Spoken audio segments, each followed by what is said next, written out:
so cold.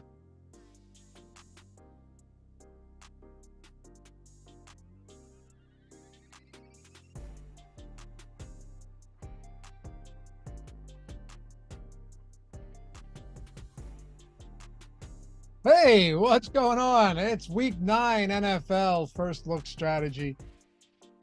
My heck of a spooky slate for Halloween. Let me tell you, it is ugly. I thought week 7 was a little bit weird. Week 9 kind of shapes up a little bit, 13 games. Woo! Wait till we dive into these are I love these slates, but it's ugly. Once again, 10 games. What's wrong? What is going You on? were frozen, and I was wondering. Just me. Seems like it was just you, but you know Look at what? Jordan's You're here. eyebrow right now. Look at he's doing. He looks like The Rock. He looks like Dwayne The Rock Johnson. He does, but that's his Lofty's frozen look. So, all right. Hey, what's going on, everybody? Welcome to the First Look Strategy Show. Boy, it's a spooky slate for Halloween Day. I'm Dave Loughran with Ben Rasa, breaking it all down. 10 games, 4 teams on bye. Germany game, Miami, Kansas City. Brutal Thursday night football game. We don't need to talk about that.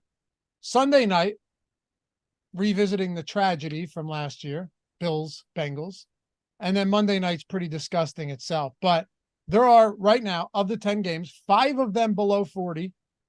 And there's 1 game north. There's 2 games north of 44. The rest are just down there. But I like these slates, man. I like these slates. These are fun. And we're going to talk about all of it as we always do. How you feeling, brother? I'm good. I'm glad we're back to a 10-game slate. I'm excited to look at the tiers. I'm excited to talk about this. Normally, I don't know, maybe not normally. Do we dress up for the show? Were we supposed to dress up? Apparently not. But happy Halloween, everybody. I would have. I just didn't have anything worthwhile. I didn't even realize that it was Halloween. So I normally dress up as a doctor. I know. I thought you were going to do it, but I knew you wouldn't. Okay. That's fair. Pretty accurate. Yeah, I could have, but I didn't. Yeah, good call on Dallas. Thank you. Appreciate that, chat. Yeah, solid call. A little Dak Prescott. Didn't help me, but it should have. I must say, though, you berated me for Derek Carr and Rashid Shaheed. That's not what happened. Oh, it is. I was triggered by some of the things you said. They look pretty. What? Yeah, nothing. Go ahead. Not a bad game from Derek Carr. He was in some GPP winning lineups along with old Rashid Shaheed. Olave didn't come through, but no. Yeah, man. Derek Carr might run him back this week. I think I will.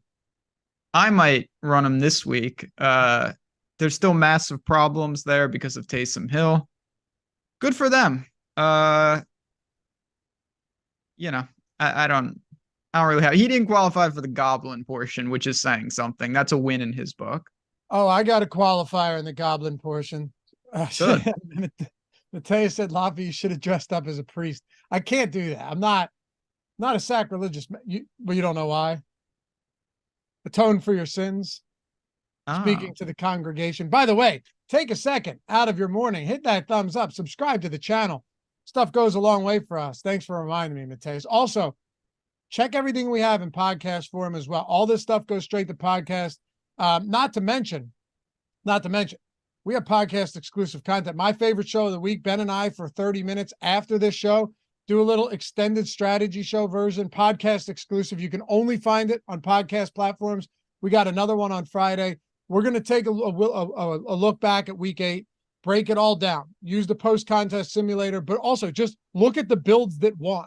It's been the most valuable show that I've done all season as far as my own lineup construction goes, and it's helping me. It's helping me a lot, I think. We'll also take a look at week 9 from a single entry and 3-max perspective, provide some insight, try and parlay all the information we learn into building some good lineups going into every single week. So make sure to be there for us or with us, and we will do that immediately after this. First things first, Goblin of the Week.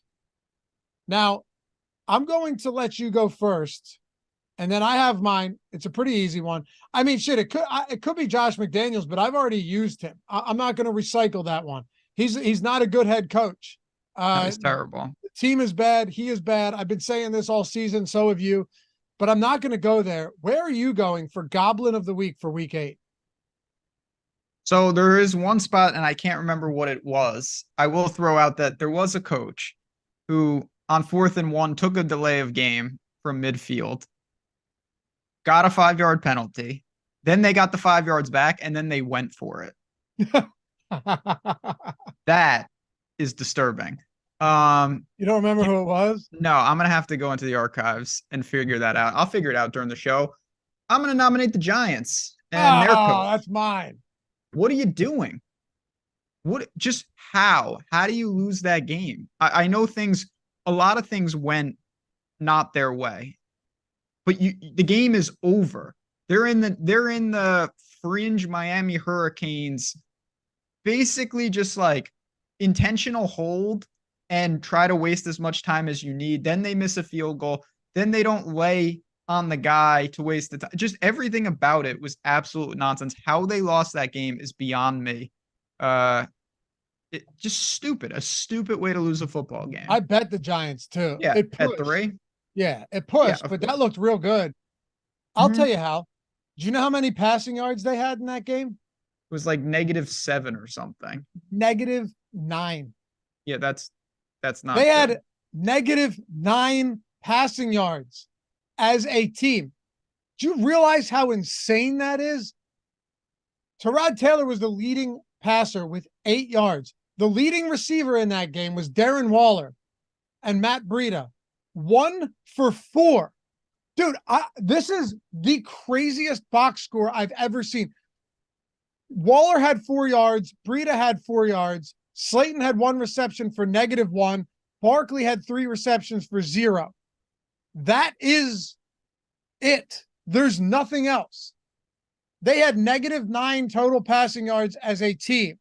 Waller and Breida had 4 each. Slayton had -1. Barkley had 3 for 0. That is it. Across 60 minutes, an NFL football team had -9 passing yards. If that's not the Goblin of the Week, I don't know what is. And the fact that they still went to overtime is almost more remarkable than the way they lost that game. Yeah, it was remarkable. It is true that the refs screwed up the spot, but at the same time, there's no excuse for letting that game slip through your fingers. It was the Indianapolis Colts. They are my Goblin of the Week.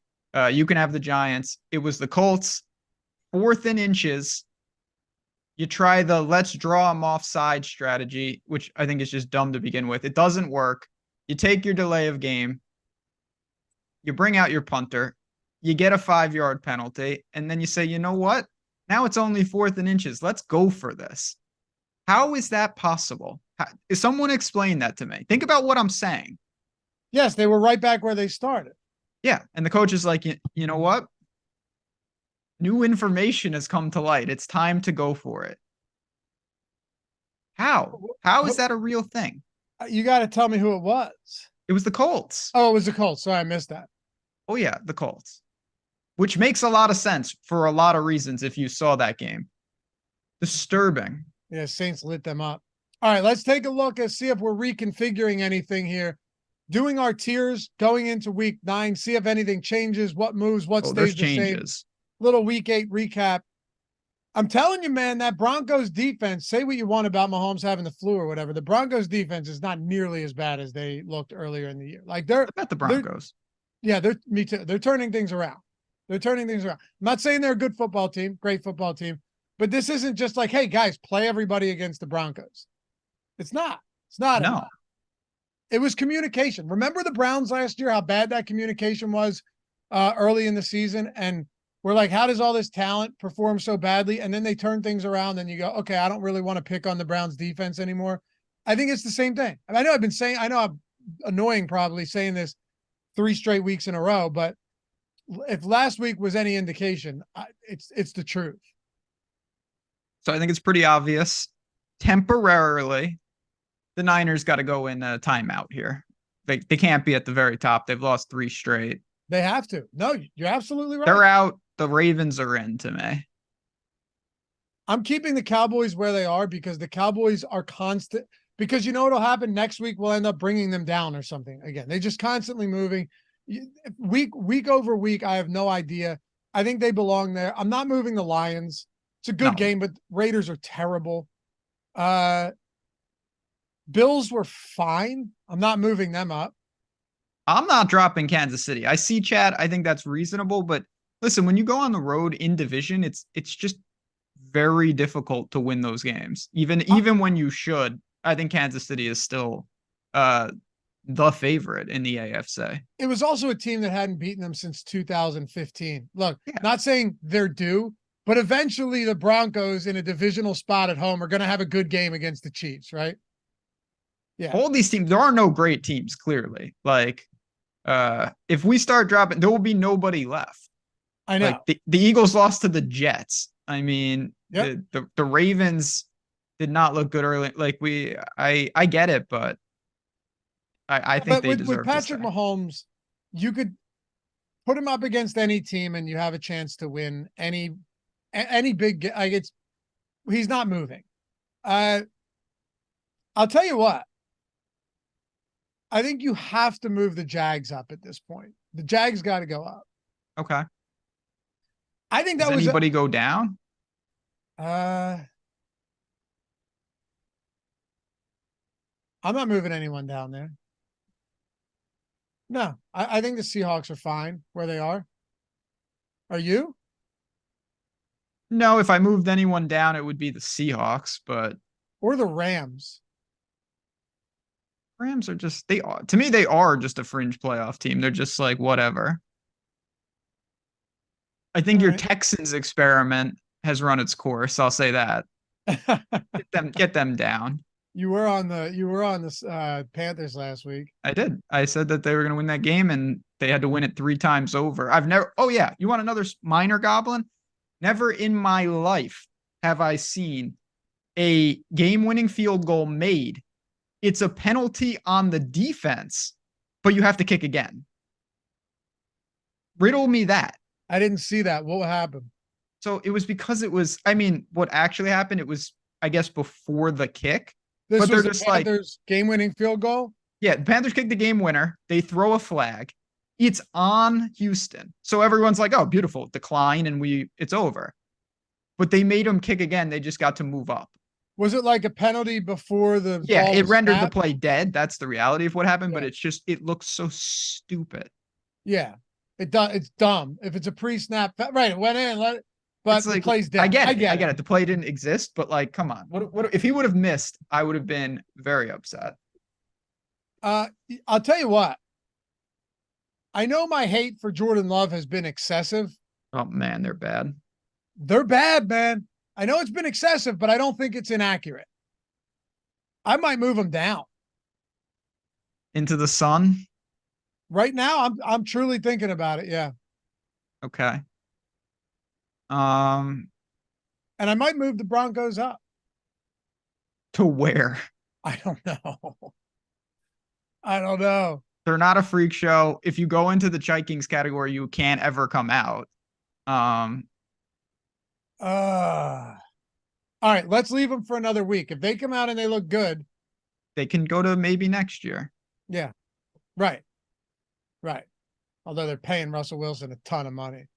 All right. Anything else? I think the top 2 are kind of sealed for me. That Jets offense stinks, brother. The Jets are fine, though. They are a fringe playoff team. That's exactly what they are. Yeah. Honestly, the most accurate category is the Chargers, Vikings, Raiders, and Falcons. They belong together. I don't know what you want to call it, but those 4 teams belong together. They do. And now, I mean, the Vikings, naturally, you can move it down to no bueno. I know you're not allowed to once they enter that territory because Kirk Cousins is done for the year. I mean, it's a wrap. If they get Jameis, they could be fine. That's true. And it sucks though for the Vikings because they found their stride. That team was playing well. Like, I want to move the Vikings up to fringe playoff team. Can't get out of that category. Maybe with Jameis, we can All make right. an exception. But yeah, just for the record, if you're in that category, it's not a good thing. I know it Okay. looks like you're high. Like I'd rather be in no bueno than in the Chikings category. So would I, because there's room to move. They're Yeah, in. you can't move if you're in that category for good reason because Yeah. that's what those teams do. Yeah, there you go. Move the whole category. I like that. We should be doing that as well. Yeah. Actually, put them below no bueno. Yeah, No, put them because below no bueno. it's Go so ahead. I don't want to do that. No, leave them where they are because Fine. the Next week, if Chargers all and four of them lose next week, we're moving the category. yeah. Yeah. All right. Yeah. Just keep them where they are. We can move the category to above firemen of the sun. All right. Let's do this. You ready to talk a little bit of week 9 here? Let's do it. Quarterbacks, dude. Glad you guys are hanging out. We're gonna look.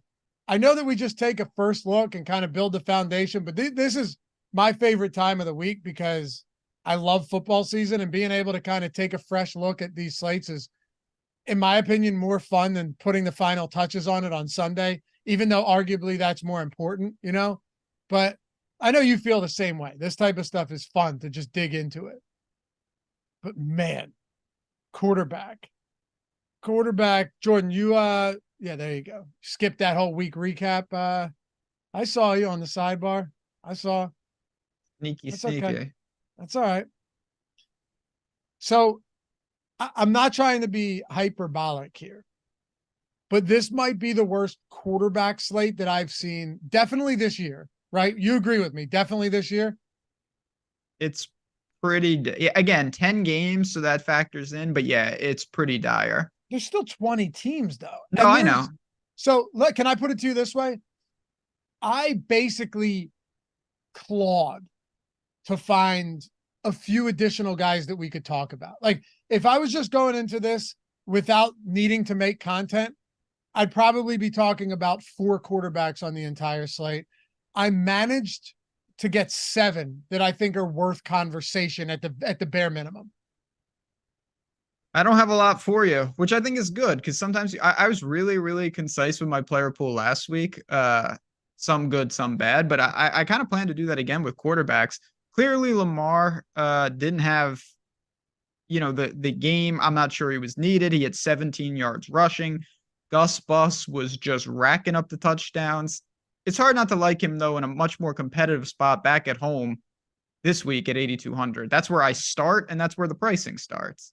Matt Rock said, what does Chikings even mean? Do you want to explain?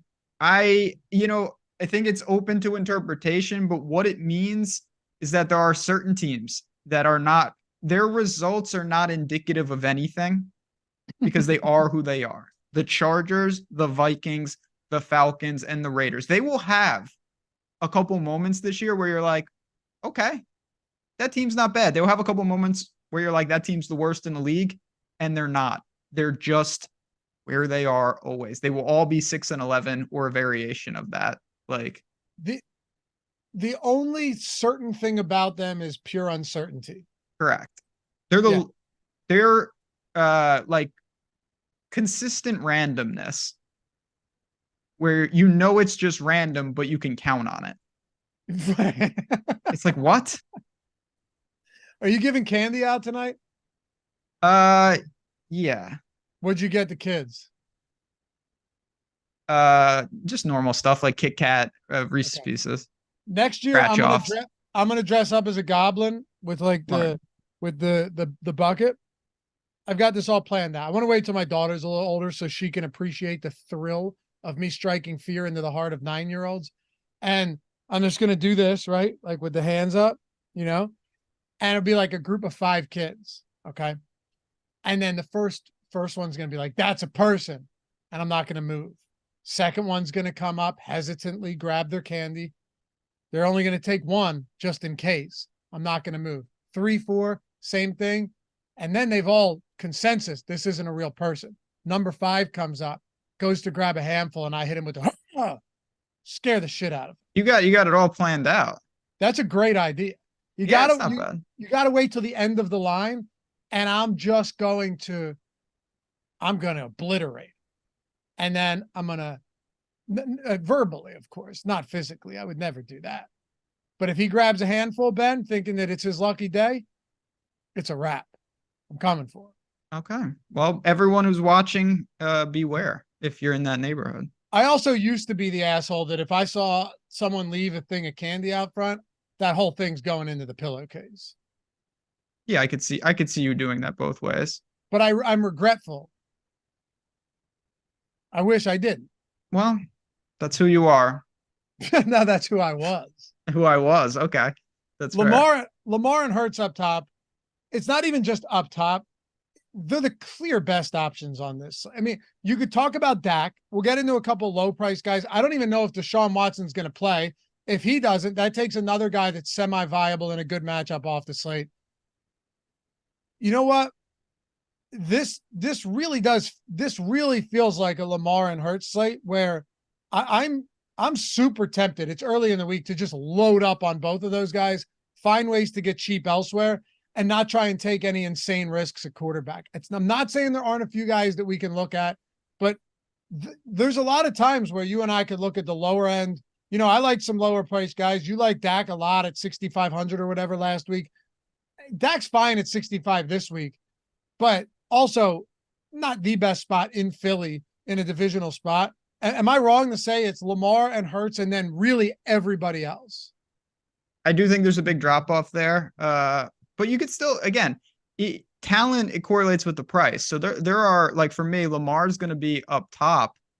And then I'm probably going down to the like high 5K range for my second and third favorite quarterbacks. No, I'm with you. Yeah, I know. I'm just saying that some of these cheap guys are still relatively unappealing compared to the high end. I guess that's what I'm saying. Even, you know, I'm not even being price agnostic, like factoring price into it. Someone said Sam Howell. Yeah, I don't think lightning strikes twice in the same spot here. I'm also not just, I also don't think the Patriots defense, Sam Howell against the Philadelphia Eagles this year has been spectacular.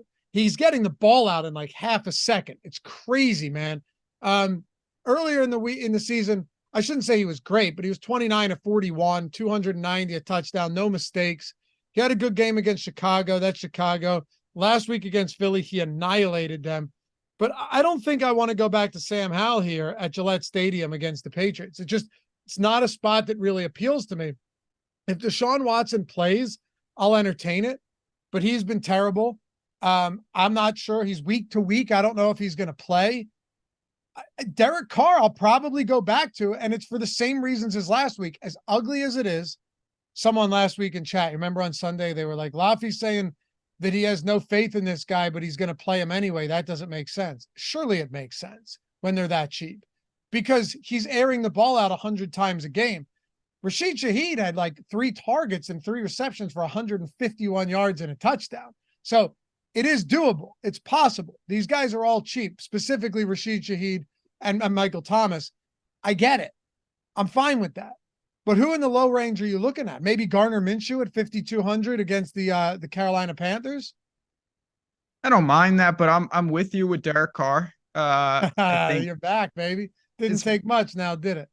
I mean, 3 less games. He's at home. There's just not that much to like there. So I get it. I get it. And speaking of what you just said about maybe playing guys that you don't think are any good, I'm going to have some Jordan Love again. He was awful. He was so bad, but he threw the ball 41 times and it honestly felt as bad as it could be. He's had 20 or more rushing yards in 3 straight games, 30 or more in 2 of 3. That's a little bonus as well. Now, it hasn't been good, but I still believe Jordan Love at home can be effective. We'll have to check the weather. And yes, he's not a good quarterback, but just to get my quarterback rankings out of the way, you got Lamar, you got Derek Carr, and you've got Jordan Love for me. So are you considering Derek Carr mid-tier? Yeah, just because I honestly, like, if you don't consider him mid-tier, you have like 2 quarterbacks to choose from. It's Geno or Stroud. You can't do that because I need to put Derek Carr in my low tier. Oh, that's fine. I think you can do that. I mean, it's just. All right. So you have who up top? I have Lamar. Okay. Because I chose the most expensive quarterback. And then, yeah, if you told me you wanted to go to like Dak, Stroud, or Geno, I get it. For me, Derek Carr and then Jordan Love, who are basically the same price. I have the bottom of the mid range, the top of the cheapies. It all has to flow together. That's my philosophy with this stuff. I got you. Give me Jalen Hurts. Give me Dak Prescott. Yeah, I'm going to go Dak here. So same game. But to be fair, 46.5 point total. You look at the spread yet in that game? Which game? Philly Cowboys. Yeah, I mean, it seems about right. I think so. Competitive game, obviously. Yeah, I think it's fair. And then I'll go Derek Carr at the low tier. So I get what you're doing. We're just doing that. You're right. That's fine. We can mix tiers up. Derek Carr is like fringe mid-range anyway. So I get it. One other question. Any interest in Stafford at 6,300? Not really. Okay. All right. He's Is fine, but is there anyone else at quarterback? Like Bryce Young if you really need to punt, but no, I don't want to do that. All right. Yeah, you guys talking about the Patriots. It might be Demario Davis this week. We'll see. At wide receiver. No Kendrick Bourne. No Devontae Parker. It's gross. Yeah, it's not great. Anyway. Oh, guys, today's the last day to take advantage of 20% off all of our NBA tools. I would recommend checking them out if you haven't done so yet. Our boy Greg shipped 100K. Certainly did. Shipped 100K on Saturday night. I woke up Sunday morning getting ready for the show. I saw that. I said, dag nabbit, that fella just took down 6 figures using the Sims tool. Gotta love it. Today's the last day, 20% off. Also 20% off if you just wanted to do the lineup generator. That's 20% off as well. So you don't have to go full out for the full package. Now, if you decide you're like, you know what? The field is just sharper than they are. Someone DM'd me yesterday. They're like, man, I've been getting beat up. It's not the same as like the field's sharper than they once were. And he's like, I think I'm going to take the dive. And talking NBA for the 20% off. If you do decide to go with the Sims package, whether it's the max package monthly, data plus Sims monthly, which is the same thing. It just gives you less teams that you can generate in the contest generator. But you got that. You got the Sims ownership, player projections, boom bust tool, premium Discord, literally all of our tools. You don't need any add-ons. You don't need an optimizer. We have everything built in, every single tool, no more add-ons, 20% off everything. Today's the last day. It's the final day of the first week of the season. So I know we're here for NFL, but I think we all probably are playing NBA on top of that, especially on off days for NFL. Plus, when you're getting that monthly package or weekly package, you're getting every single day that this sport's happening. Also, all of our NFL stuff, links in the description and in chat for all of that stuff. If you wanted to get the NFL Sims package, NFL lineup generator, we got you covered. Anyway, let's talk about running backs. It's not that pretty here either. I have 1, 2, 3, 4, 5, 6. I have 11 guys that I've written down just to talk about, but I'd say maybe 8 of them I actually like. Is there? Because I think running back is the trickiest position this week. Kamara, I don't know. I was expecting maybe not a price hike because he got a price hike, but he still feels somehow underpriced. Is that fair to say? At 8,100 with the volume? I don't know. I was just immediately drawn to him, just like even at 8,100, he's just going to be the chalk of the slate. I think he's going to be chalky. I think it's a reasonable price point. The volume is outrageous, truly outrageous. You're talking about a guy now that has seen 22 looks, 31, 27, 25, 25 in 5 games that he's played. That's rushing attempts plus targets. Out of this world, man. Ridiculous. Plus, he's caught 39 of 44 targets. So even if you're not going for a ton of yards on those, you're racking up big PPR points. He's facing the Chicago Bears. They have nothing left in the tank at this point.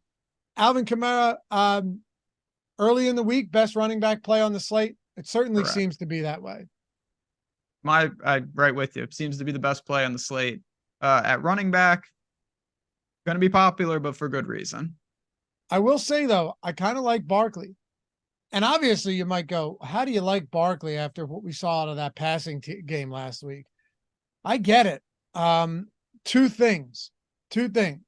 One, Daniel Jones was medically cleared to for contact. So I think it's possible that he plays.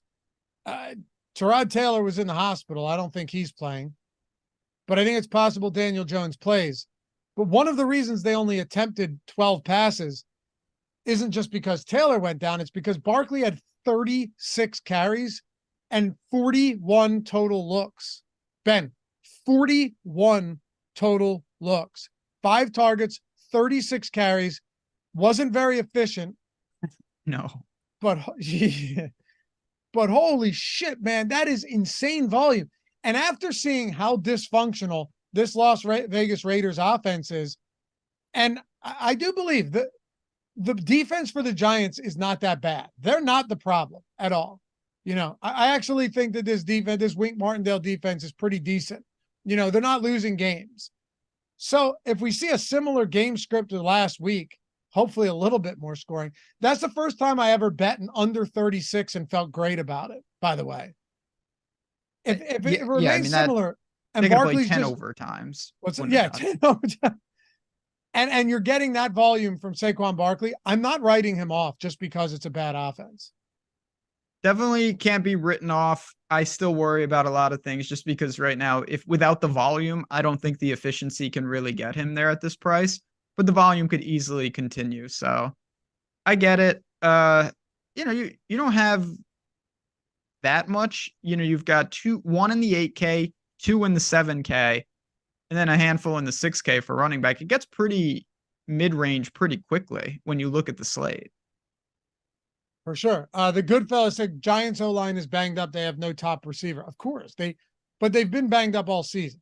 Yeah. You know, either to a larger or lesser extent from week to week. That offensive line has been brutal and banged up all season. All I'm saying is okay, how about this? Let me put it to you this way. What would it take for that volume to disappear? I don't know how Saquon Barkley's volume can just dry up. It doesn't make any sense to me. Given the makeup of this offense, how does the volume for Saquon Barkley dry up? That approach that they had last week, as ridiculous as it was, should have won them the football game. He played 90% of the snaps. I simply don't see how the volume dries up for Saquon Barkley. I prefer Alvin Kamara, but if Alvin Kamara comes in way, way higher owned than Barkley, I'm definitely playing $7,900 Barkley. I'm not going to fight it. It's just a little suspect with this team. I really, really have been disappointed with them. I think a lot of people, but as you mentioned, what exactly they have to run plays. They have to run some plays. Who exactly is soaking up that usage? If Barkley has a more moderate 20 touches, where are the other 20 touches going? To Slayton? I don't think so. Saquon Barkley had a rushing attempt or a target on, let's see, 55% of the Giants' offensive plays last week. One player, 55%. It's crazy. Anyway, Kyler Laffy, any Miles Sanders this week? I don't think I played Miles Sanders once this season, and I'm certainly not starting now. It's just really tough because of the makeup of the Panthers. Well, he was the clear backup last week. And I think it's fluid. That's what I mean. Like, I don't think that means he's just the clear backup. Maybe not. But even if he's not, you still need it. This is your golden rule. Yes. You want me to take it? I'll be happy. Yeah. Of course. What are the chances? First of all, if no Carolina back gets there, you don't want Sanders. Even if one does, now you're in a coin flip. You have to get two things right just to get paid off once. And I never like to do situations like that. I think Indy is similar. The slight difference is if you are right, it could be astronomical. I don't know what the hell happened with Jonathan Taylor. Did he get hurt again, or did they just give up because he had one carry in the second half? Did he really? He had I was like, oh, Jonathan Taylor, this could be pretty good. And then he finished with only 12 carries. I don't really get it, but he only had one in the second half. That doesn't make any sense. He was super efficient. Super efficient. But again, when you go, all you have to do is circle back to the top of the show and go to Goblin of the Week, and you'll see what we're dealing with. We're dealing with a coaching staff that thinks 4th and 1 is different than 4th and 1. So I don't know what to do there. I'll tell you what. When I mentioned to you earlier that there's like 11 running backs worth talking about, maybe 8 that I actually like. That was one of the things here. It's this Indy backfield, because I would love to get some Indy exposure against Carolina in the backfield. I mean, hell, if Jonathan Taylor, we felt like his workload was going to increase significantly, 6,400 is a true smash spot. You know, Zach Moss, but the problem is Zach Moss is 5,800 and he still has been good. Like Zach Moss continues to be good, even with Jonathan Taylor in the mix. I don't know what the right answer is. Maybe it's fade both of them, but it's tough to love both of them when neither of them is like super cheap. If Moss was down at 4,800, I think he'd be a great play this week, but they're both kind of mid-range running backs on the same team. Yeah, they're not playable together, in my opinion. They're both playable, but I would not play them together. It's too much. What about Josh Jacobs? He had that one drive yesterday where I go, oh man, the positive regression is finally hitting. I mentioned to Neil on the Live Before Lock show, so his expected fantasy points versus his actual fantasy points is the worst margin in all of football by a significant, worst in football by a significant margin, right? Like what's expected based on volume compared to what he's actually done. This Giants defense is not giving up a lot of big plays. Raiders offense is effectively broken. Josh Jacobs, even with what looked like a decent performance last night, was still average at best. I don't love it, man. I'd rather pay for the volume in Barkley. They're basically in the same situation at this point. Yeah, the Raiders, man, they can't get out of their own way. So I get it. You could have some positive regression coming your way. Price dropped. It's not a 0 in the passing game, but they're just so inept. And it's just, you're going to have a lot of like, 17, 18, stuff like, where's his path to 27? Something really good. I'm just not sure that exists for me. If I was going to take a dart throw in the 6s, I'm going to try to buy on Bijan. It really hasn't worked out, particularly since week 2. There's been all sorts of nonsense. Obviously, he had the 1 carry game. He did have 11 carries. He was super efficient against Tennessee. He had 5 targets and no receptions. I know. That is bizarre. They got quarterback problems. I think that Bijan could be in for maybe his highest volume of the year next week. Oh. He's 6,100. He's a good tournament play. I think that's my tournament roll of the dice in the mid-range running back room. What are they doing at quarterback this year or this week? Is it going to be Taylor Heineke? I really don't think it matters. It doesn't. Arthur Smith was non-committal on it. It doesn't matter. You're right. I don't like that guy. Swoop said Jacobs is good for targets too. He got 11 in one game. Yeah, that's an outlier, man. He's been involved in the passing game. Don't get me wrong. But that 11 was playing from a 2-score deficit with Aiden O'Connell, a rookie quarterback making his first start. I'm not putting much stock into that. This offense stinks. Plus, how often are you going to need to pass to Josh Jacobs against this Giants team that's not going to be putting up a lot of points? So that's actually my concern with Jacobs, is if he's not getting the pass volume, I have a tough time getting there. What about DeAndre Swift at 6,600? I honestly put him and Pollard kind of in the same bucket. I really respect them. They're good teams. They're just playing good teams. I think the Cowboys is something you don't want to be messing around with. And, although you could convince me of any of the big Eagles, just like you can convince me of any of the big Cowboys, they're not my favorite. I like Swift this week. Do I love him? No, he wouldn't be but I'd probably put him, let's see, among all of the backs on this slate, because it's not pretty. Probably put him fifth. Yeah, sixth. That's what I said. Yeah. Yeah. He It's played fine. 68, 70% of snaps his last two games. God, the disdain I have for Kenny Gainwell is beyond belief. Yeah, not just no. There's just no reason he should be getting these. Like, he fumbled at the goal line. He's just not that good. I don't get it. I really don't get it. But whatever. Anyway, talking low tier here. Do you go back to Gus Edwards? Again, that would imply that I was there. No. Okay, sorry. I wasn't either. I'm just Do kidding. you play But Gus Edwards? And by go no. back to him, I mean, look, he had a great game. Can we try and chase that, or should we get away from it? I mean, you can always chase a guy on a prolific offense like that, but no, I think that what really changed with Gus Edwards last week? Yeah, he had a little more work. They were in a very nice game script. Only one thing really changed though. He got in the end zone 3 times. Like, anyone in the world, if they get in the end zone 3 times, is getting there. I think that's more the exception to the rule. I expect him to have a pretty solid game. Seems okay, but no, I would rather go elsewhere. The cheap options outside of that are Moss, Rachaad White. Rachaad White's, if nothing else, interesting. Only because the volume that he's seen in the passing game, 13 targets, 13 receptions over the last 2 weeks. He's really salvaged some bad performances on the ground. The run game is as bad as it was last year, though. They can't run block. He's not a good actual running back. 5,600, I don't love it. Then the question becomes, here's the elephant in the room. And we can maybe end it with this at running back, unless you have someone else you want to talk about.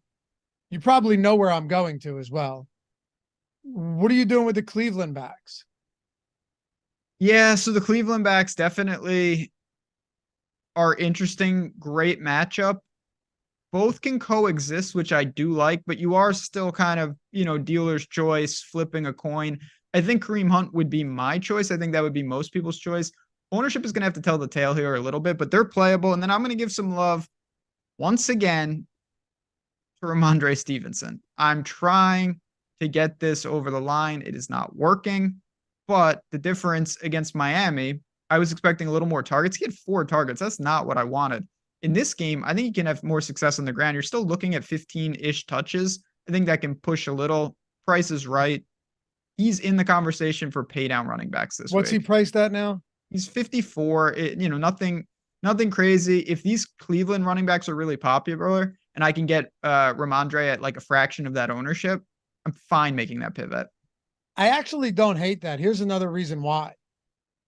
Bourne and Parker are both out. Their 1 and 2 receivers are both out. So that leaves you with Juju, Demario Douglas, Jalen Reagor. By the way, did you see they put Nelson Aguilar? Yeah, on the hands team. On the hands team. What were they thinking? Not the Patriots, of course.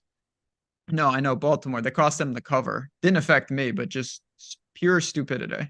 I know. Unbelievable. Yeah, you didn't bet. I teased Baltimore down to 2. So it didn't hurt me either.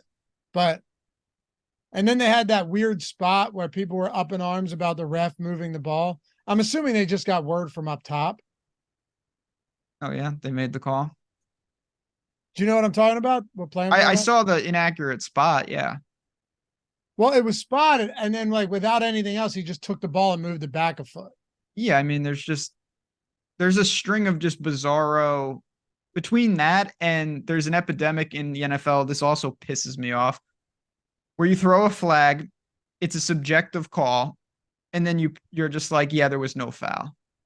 What do you mean there was no foul? You just saw a penalty, threw the flag, and then you're like, just kidding. It's when the coach or the refs congregate. But some of these aren't even congregations. It's just like, oh, Oops. yeah, no. Yeah. Right. Changed my mind. Like, no. And then they show the play and it's like, yep, that was in fact a penalty. I'll tell you what, there have been some really bad calls and really bad missed calls this season. I'm sure we say it every year. This year seems almost excessive.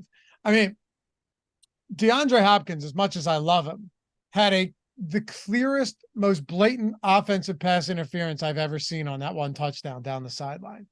No call. By the way, those Houston Oilers uniforms are so sick. They can't use them anymore, but yeah, they're awesome. Why? The NFL was like, you can't use them anymore. Really? Yeah. Because there's a Houston team? Yeah.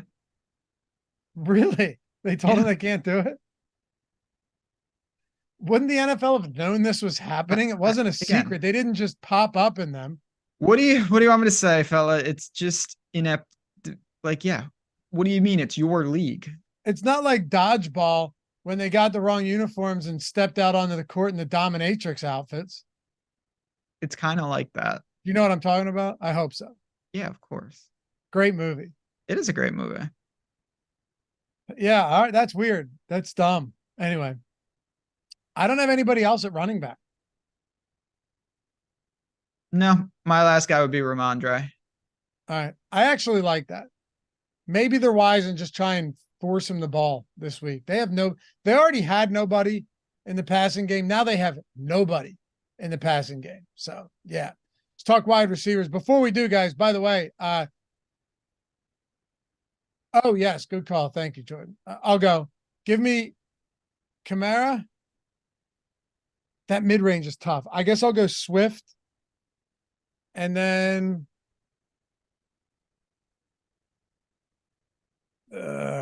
man. Give me Kareem Hunt. Because you're going to go Stevenson. I am. I'm going to go Kamara, Bijan, and Stevenson. I just think, again, I'm banking on ownership telling the story for my second and third. But you got to mix it up at times. And I think you could get really low ownership on some of those pivots this week. Okay. So we have wide receivers. We have tight ends. Again, kind of ugly. Before we do though, shout out to Drew D. Did you see that super chat from yesterday? Drew said he's like, I wouldn't have heard about Owner's Box if it wasn't for you guys. Took down the main slate 20K on Sunday night or Sunday afternoon. You happen to see that? I did, which is just awesome because again, some of these sites, we talk about them, and there's that is he said it, not me. Like, wouldn't have been on the site, and then boom, really cool to see. I'm glad. I wish it was me, but it wasn't. Next best thing was Drew. Good job, buddy. Taking advantage of that overlay, man. Absolutely. Every week there's been overlay. There was overlay, I believe, in the showdown yesterday. All I know is there was 20 minutes till lock and it was 49% filled. Yeah, Laffy, my man, wouldn't have been on Owner's Box if not for this channel. Shipped to 20K to first yesterday. Definitely appreciate all the content and commentary. Hell yeah, dude. If I want to see our guys winning over there. Links in the description and chat too if you haven't signed up yet. If you have someone yesterday said their ad blocker was blocking the link, just pause your ad blocker to sign up if you want to get the $500 first match deposit bonus. You want to play on a site that, like I said, has been overlaying significantly ever since week 1. We've seen significant overlay over there. There's dead money in these contests. 20K up top again. Not only that though, Superflex contests. You stress this, and I think it makes too much sense where you go, hey, our tools have the Owner's Box sims for contest generator, for sims, ownership, player projections. I'm not saying you need that, but it definitely helps when you have an unsolved format with Superflex where you can play 2 quarterbacks in a lineup. You're already seeing DraftKings start to adopt some of that. They had some decent sized Superflex contests. So this could be a bigger and bigger thing going forward. Why not test the waters up to a $500 first match deposit bonus? And I can say this much, Ben, you're not going to find the overlay on DraftKings and FanDuel anymore like you are at Owner's Box. No doubt about it. Again, just another way to get some money down in really advantageous spots. Chad is pointing out, and this doesn't even make sense to me, but I'm sure they're right. It's not the Titans. The Titans can use them. The University of Houston can't use the Oilers inspired uniforms. I didn't even know the University of Houston was trying to do that. So the So Titans are fine. apparently the Titans are fine, but I'm just a little confused because the University of Houston, their uniforms don't look anything like what we're Well, talking that's about. weird. But I was gonna say the Titans. I know that didn't make sense. That's You would think why they own the rights to all of that because the owner moved them to Tennessee from Houston. that is true. Yeah. There we Okay. go. It's all cleared up. Anyway, link in the description and in chat. If you have an ad blocker on like I do, just pause it. Check it out if you haven't. Shout out again to Drew for taking down the 20K on Owner's Box. Wide receivers. AJ Brown just broke the record. I mean, silly records that they always like to talk about. 6 straight games with 125. Don't get me wrong, it's amazing. It's even crazier that Tyreek Hill, my favorite receiver in football, goes on, is the quickest in the Super Bowl era to reach 1,000 receiving yards, 8 games. It's almost wilder that AJ Brown's 75 yards behind him. Like they're neck and neck. AJ Brown is putting up, almost the same type of season as Tyreek Hill. It's really incredible. Now Hill's just the man, and he has those 200-yard games, right? They're almost, you can't replicate a lot of what he does. But you have AJ Brown up top, Cooper Kupp coming off 2 20-yard performances. That is concerning. CeeDee Lamb in the same game with AJ Brown, and Devontae Adams at 8,100. That is your 8K and up tier. At this point, how do I get away from AJ Brown? You're not going to get me convincing you because I tried to get away from AJ Brown last week. And it was this has been a theme 2 weeks in a row on a personal level. It's a little frustrating. Not that it was a direct pivot, but I was way over on CeeDee Lamb. Fantastic. Just like 2 weeks ago, Lamar to Andrews and then Mahomes to Kelsey basically matches them. AJ Brown went insane just like Lamb did, and it really hurt the lineup construction because you ended up needing both of them. Yep. AJ Brown is a machine. Those are like Tyreek does it differently, and it's not to take anything away from him, but AJ Brown is creating catches. Like Tyreek Hill is wide open because he's so fast. Good point. Yeah. Like AJ Brown, those are not normal catches. It's just like, I'm going to get this. That touchdown was unbelievable. Dude, how do you have the body control to get both knees in, make that one-handed grab, and then secure the ball coming to the ground? Yeah, I mean, he's just so incredibly talented, and he's a problem. I think he's going to be a problem for the Cowboys. And just, I tell you, not that this is relevant to anything, but looking back on Ole Miss, that receiving room at a point was just stupid. AJ Brown and Metcalf there together. Elijah, yeah, like with Elijah Moore, and Treadwell was there right before them. Like stupid offense. Good luck slowing that down. AJ Brown and DK Metcalf in college, and Dawson Knox. I don't follow college all that closely. Who was their quarterback at the time? So yeah, I mean they had. So they. Chad, you remember Chad Kelly? He was there for a little bit, and then I remember him. Yeah, they went to they had this guy Plumlee who still plays, and then Matt Corral who. Yeah, Matt Corral was on Carolina. I mean, it didn't work out. He started some games. Yeah, it wasn't. But regardless, AJ Brown, you had the money, go and get him this week. The good fella said, I'm just wondering if AJ can keep this pace. Well, okay, so let's look at it in two directions. One, does it mean that he's going to do this every week for the rest of the season? Obviously not. There's going to be some down games. Can he keep up a pace where he's a dominant receiver throughout the rest of like Ben said, he's creating something out of nothing. Yeah, I mean, he's a top 3 receiver in football. That's fair to say, I think. Top 4, he's a top 3 receiver in football. For sure. I mean, he just is. Well, I'm saying I know Jefferson's out, but Jefferson, Brown, Hill, Kupp, Chase, like those are the 5 guys that I'd put in there. I'd say many of them are interchangeable. But, I agree. but at this point, he's the way that he's played this year. AJ Brown is, in my opinion, a top 3 receiver. No doubt about it. I mean, he's making a case that he's the best receiver in the league. Exactly. Yeah. I don't know if I'd put him there quite yet, but but like I'm saying, you could argue it. You could argue that he's the best in the league. I would put him top 3 for sure. Yeah, he's fantastic. So no, I have no issues getting the AJ Brown this week. It's funny because the way that we built lineups I had a good week last week, but I didn't win any tournaments. But the way that we built lineups last week was I was very heavy on Eagle stacks. You were heavy on Cowboy stacks. But the problem is I only had like 1 or 2 lineups with AJ Brown and CeeDee Lamb.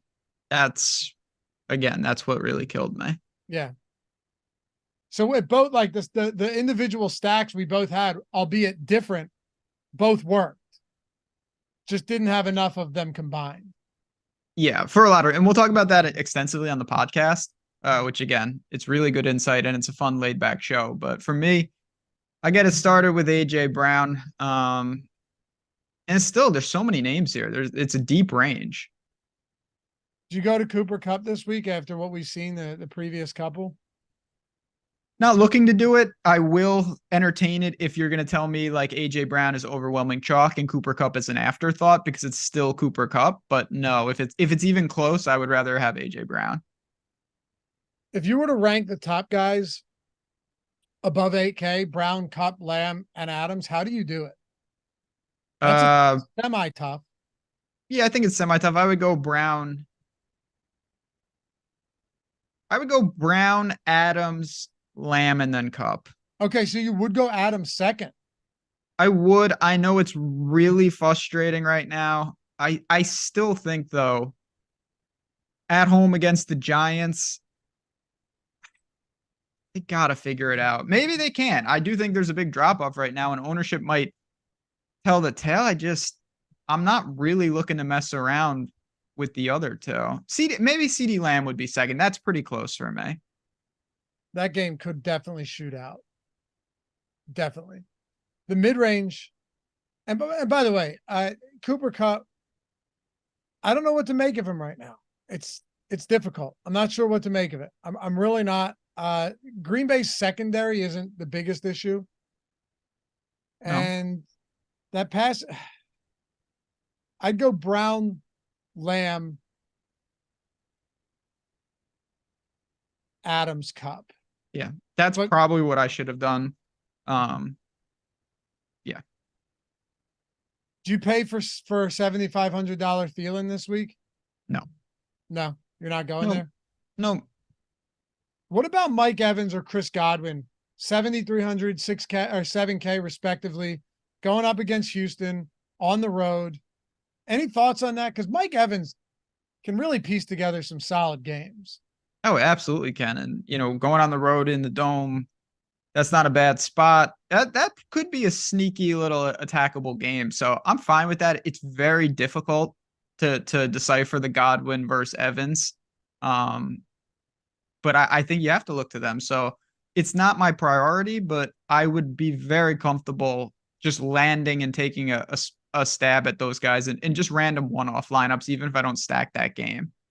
This might be the first week in a while that I go to Pittman over Downs. I think they're both fine. I love what's up. I was so close to getting to Pittman last week. Not that he was like, oh, it was a slate breaker.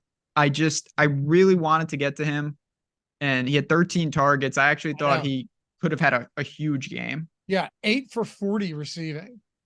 But it's also against a tough defense. Against Carolina, so I'm saying the Saints was a tough matchup. Yeah. I think this is a spot where I'm very much willing to go back to Pittman, especially now that you're talking about a guy in Josh Downs whose prices come up to 5,200. This mid-range is not great. As I've mentioned, the whole slate is not great. I like Michael Pittman here. And you guys may be somewhat surprised, but this game actually has a relatively high total given the slate. It's sitting at 44.5. It's the second highest total on the slate. Pittman might be actually my favorite mid-range guy this week. Him, and I'll probably go back to Chris Olave at 6,300. What about Amari Cooper? I'm fine with Amari. I would just prefer Watson in there. I think if Watson plays, I know it's tough because we have no idea if he's going to be okay or if he can stay in the game. But no, Amari's nice. Honestly, in this mid range for me, it would be Pittman, Olave, and Cooper that I like actually the most. Maybe get back to a little Devonta Smith here against the Cowboys. But my 1, 2, 3, I think would be Pittman, Olave, Cooper. I What think about that you? would probably be mine too. It just the order would be different. I like Cooper. I'm willing to take the plunge regardless of who's at quarterback. So would you go Cooper, Pittman, Olave? Yeah. Lower range. I'm just saying below 6K. We can spread this out. There's not a lot that's really cheap. Demario Douglas is 4,000. As gross as it is, I probably take some shots there. I mean, just process of elimination in New England. There's nothing else there. Michael Thomas is 4,700. Brandon Cooks is 4,400. Okay. Flowers is 57. Downs 52. Jaden Reed's 3,800. Maybe that's a spot that I'll take some shots on, but God, that offense sucks right now. It's terrible. I think Shaheed will be probably the guy that people look to just because we've seen it, but and this doesn't make it, this isn't a knock. It's just a reality. You're drawing to a 50-yard touchdown and he can do that. He's done it multiple times, but he's not going to get you there with volume. To be fair, not to be fair, but to my point last week though, that is why I was targeting Shaheed. Yes, because because if those few deep balls to him connect, then you're looking at a wonderful value. My best lineups had Rashid Shaheed last week, and it was, it's a somewhat outlier performance because he wasn't targeted a lot. But you know that when he is, they're going to use him downfield. So those are the shots you're taking. He could also finish with 2 for 12. The difference to me is that last week you were early and you were getting paid off on it. If he's popular, one of my favorite tools is our boom bust tool. And it's important for a guy like this because if Shaheed doesn't get there, this is like Gabe Davis. There is no middle ground for him. Right. He's either going to get you there or he's going to completely torpedo your lineup. And with ownership, if he's really popular, it's a great risk to roll the dice and say that he doesn't break one over the top. He's a great explosive player. I just think that there's obviously downside. I think we all know that. I'll tell you what I'd rather do if that's what ownership looks like. I'd rather play Michael Thomas at 4,700. You could do Michael that. Thomas hasn't had that game yet. Let me be early on Michael Thomas. And I want exposure to the Saints. I just think that it's such a weird team. You can go to Olave, you can go to Kamara, you can go to Michael Thomas, you can go to Shaheed, you can do something with Taysom Hill, I guess. I mentioned Jordan Love, so I have to mention, even though it's disgusting, Christian Watson, in theory, still is supposed to be the alpha on the outside. He had 8 targets. They just didn't connect. Love missed him in the end zone. I have to look to him if I'm going to look to Green Bay. I get it. All right. Any other cheap options here? No, I'll hit you with my tiers real quick here. I'm going to go AJ Brown 1. No surprise there. I really like the top price guy at every position. Obviously not going to be able to play them all, but I think they're the rightful top end. Amari Cooper and Christian Watson, that for me are again, reasonable tournament plays in the mid-range and lower range. I was going to say Demario Douglas as my cheap guy. Huh? I'll work bottom up. I'm going to go Michael Thomas. I think 4,700 there in this matchup is, you know what I mean? I don't think Derek Carr is going to be forced to take all those deep shots. This feels like a Michael Thomas game to me. I like him at 4,700. He's steady getting like 7 targets a game with upside for more. Michael Thomas in the cheap tier. Who did you go mid-range? Cooper? Cooper, but again, if you told me you want to go Pittman or even Olave, I absolutely get that. I'll go Pittman here at 6,600. And I feel like at this stage of the game, I have to go AJ Brown at 8,600 at the top. Yeah, he's just. All right, tight ends. Let's do it. Let's do it. Oh, one more thing, guys. Last you'll hear from this of me, but it should benefit you significantly. If you're in Colorado, Ohio, Virginia, New Jersey, Iowa, or Kentucky, and you're not on Bet365 yet, seriously take 3 minutes out of your day and sign up. because you bet $5 and you get $150. There's nothing else that needs to be said. You can have a losing betting week and still rest assured that no matter what, you got $150 coming your way from Bet365. It's simple, man. Link is in the description. Jordan can throw it in the chat. You click it, you sign up.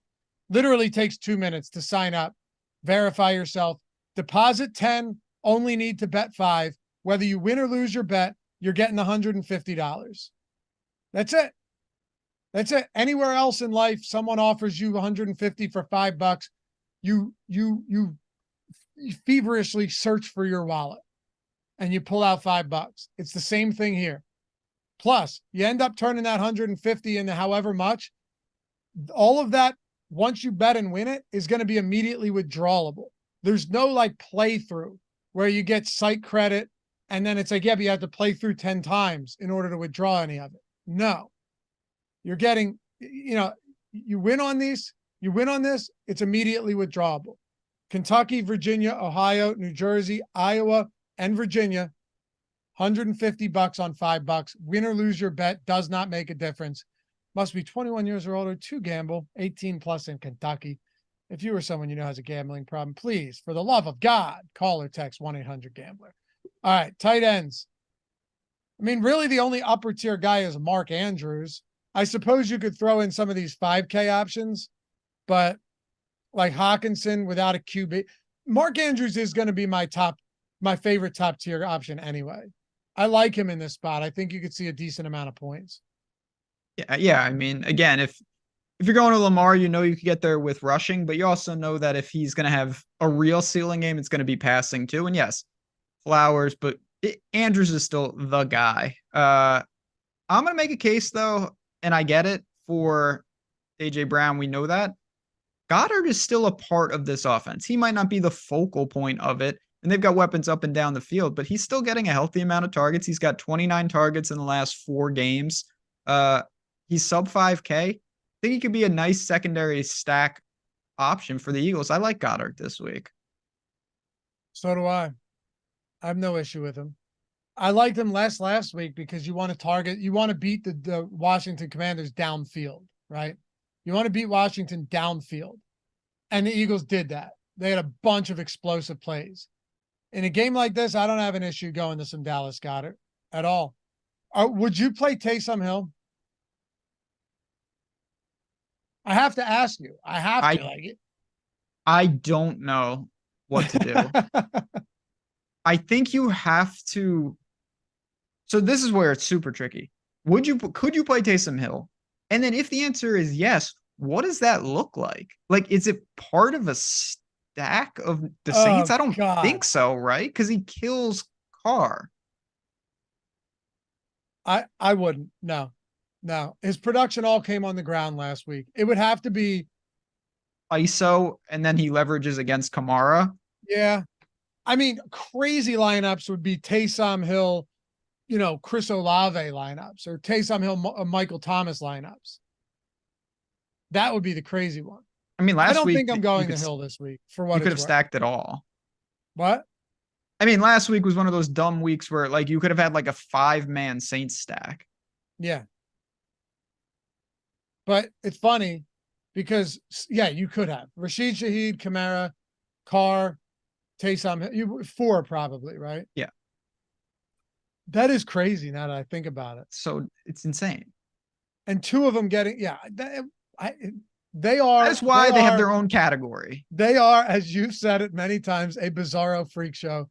You couldn't have said it any better. It's so true. But Taysom Hill over the last 3 weeks, I mean, he's got to be like a top 3 tight end, man. If we're considering him a tight end. It's just so brutal because he's a 1 of 1. We know that. He has to score, but he also like has no floor because if they just decide we're not going gadget plays, he's useless. Taysom Hill in DraftKings scoring over the last 3 weeks is the tight end 2. The tricky thing though, all right, he's the tight end 2. He's priced as a tight end 4. So you're not getting some like crazy discount. Right. That sucks. Thanks for God, getting us for 100 likes, guys. Much appreciated. You guys are the best. Any crew that's still hanging out with us on a Tuesday during NBA season, those are my people. Those are our people. I'm all about it. Okay, so then in this mid-range, if you had to rank them, if you had to rank these guys, it's going to be ugly, but I'm doing it anyway. If you had to rank the Goddards, Taysom Hill, Darren Waller, Dalton Schultz, Kyle Pitts, Jake Ferguson, not asking you to put them all in order, but like, who are the guys towards the top and who are the guys at the bottom among that group of 6? of the top 6? Yeah, well, of the 6 in between 4, like the 4K guys. Okay. Yeah, I mean, this is where it gets tricky. I do like Goddard. The other guys, they're all plays that I've had interest in over the last month or so. But the difference between, when you talk about salary versus tight ends, percent change is way different. Like if you go from 3 to 4K, that's a big leap in percent of your salary. And that's what's happened with Pitts and Schultz specifically. I think I would go Goddard 1. Hill's got to be second. He might have to be. And I was trying to see if you were going to go there because I tried to like process it in my head and I just kept coming up with Taysom Hill second in that range. I also don't know what's going on with Waller. Yeah, but first, someone asked in chat, can you play Bellinger if Waller's out? I'm not. I don't know. Maybe if Daniel Jones, that offense is so bad though. Ferguson's been good for sure, but he's another guy that is probably going to have to fall in the end zone. And even then, I mean, where's his path to 8 targets? I know. I'd still put him 3, but that's not saying much. Agree.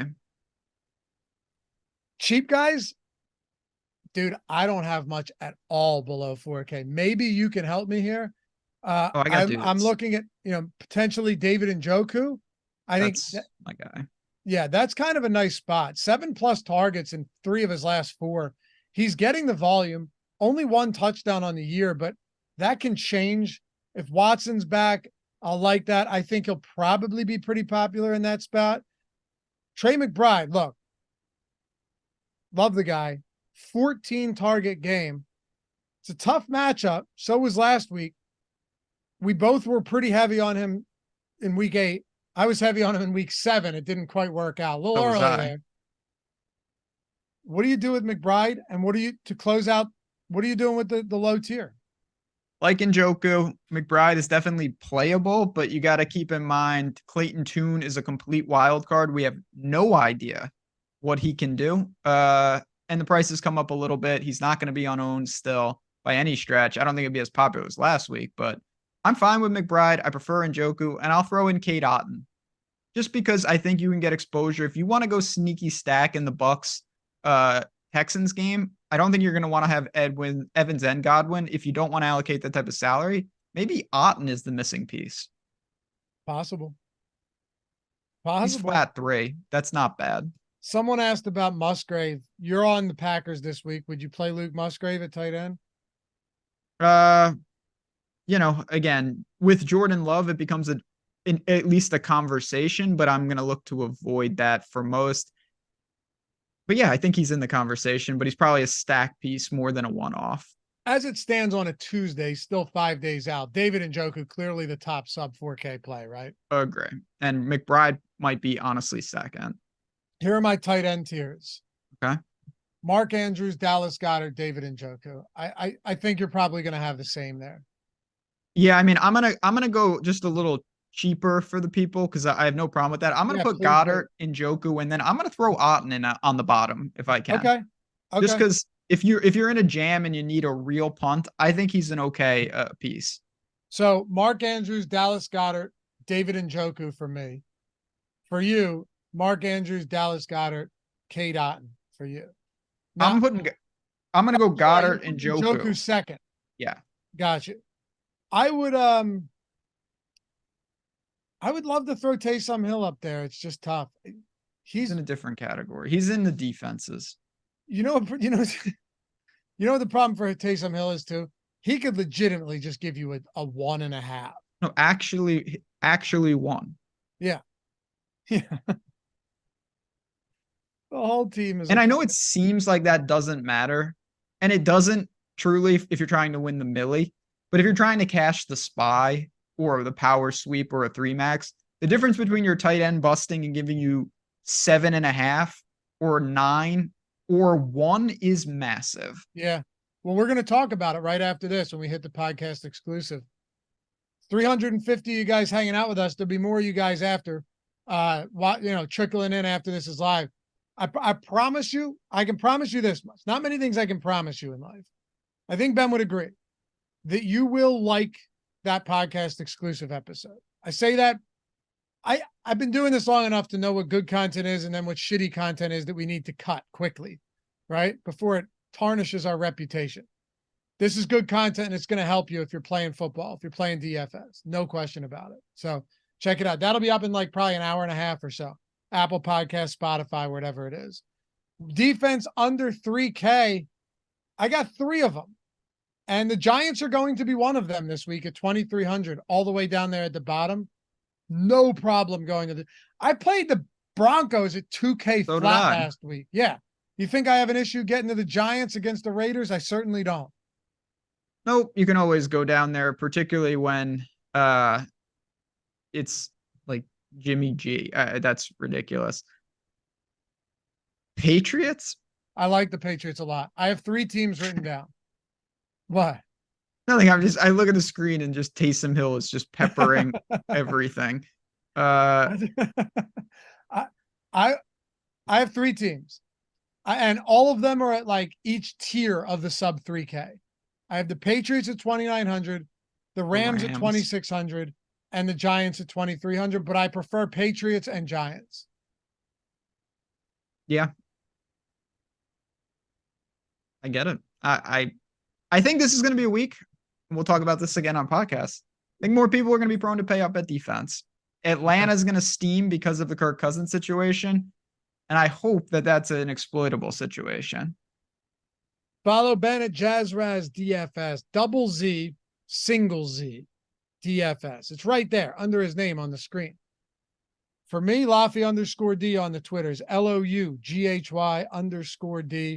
We can take this conversation outside of YouTube and onto the Twitters. Shout out to Jordan Klein, as always, for producing this one.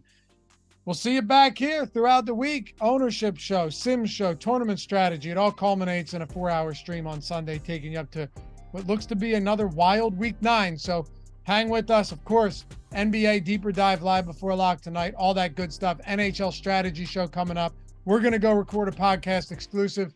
We'll see you over there on the podcast platform a little bit later. Appreciate you guys as always. You're the best. Peace.